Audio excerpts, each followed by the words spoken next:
Chelsea with the Fat Quarter Shop, and I'm here today with Kimberly. We're going to talk about our March 2013 Notion of the Month, the Simplicity Bias Tape Maker, and the 2 binding tips that go with it. Yeah, this is a brand new product on the market and it's great. It's going to save you a ton of time when you do your binding. We sell the Bias Tape Maker, which is going to take your binding, your double fold binding, and fold it in half and iron it and press it for you, which is going to save you easily 10 to 15 minutes per quilt.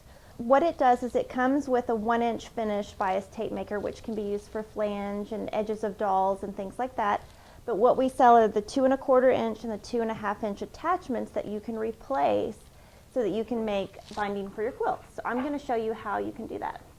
The first thing you're going to do is you're going to cut your strips like you normally would cut them. And you're going to join them on the diagonal so it's easier to go through the machine. They can be either bias or straight of grain. Either one is fine. What you're going to want to do is have your first strip, you're going to want to have a diagonal line so it goes easily through your machine.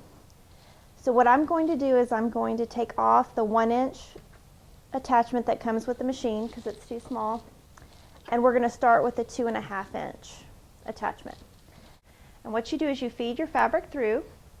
To get it to pull all the way through, you have to use your seam ripper to pull it.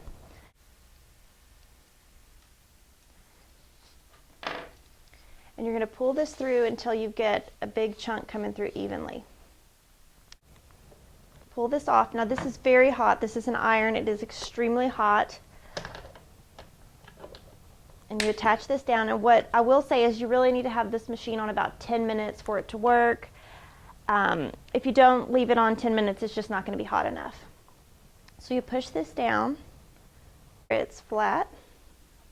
You put this back on. Okay, so you hit run, and then there's a button on the top, and you push it. And it just goes straight through. It makes an easy binding. When you get to the end where your crease is, you just kind of have to go a little bit slower and pull it and feed it through, and it goes straight through. It's so easy. It just takes hardly any time, and you can see how perfectly pressed your binding strips are, so they're ready to go on your quilt. So we think you should try the Simplicity Bias Maker. I've used it about 10 times already. I've only had it a month. It's a great product. It's definitely worth the money. You can find it on our website at www.fatquartershop.com. Thank you.